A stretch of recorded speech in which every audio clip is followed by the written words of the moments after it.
It was day 2 of the Lwandle evictions, but somehow there was still much to destroy.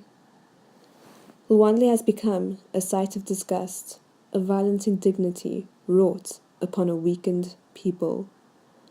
Its residents voted for the arms of our nation to uphold democracy.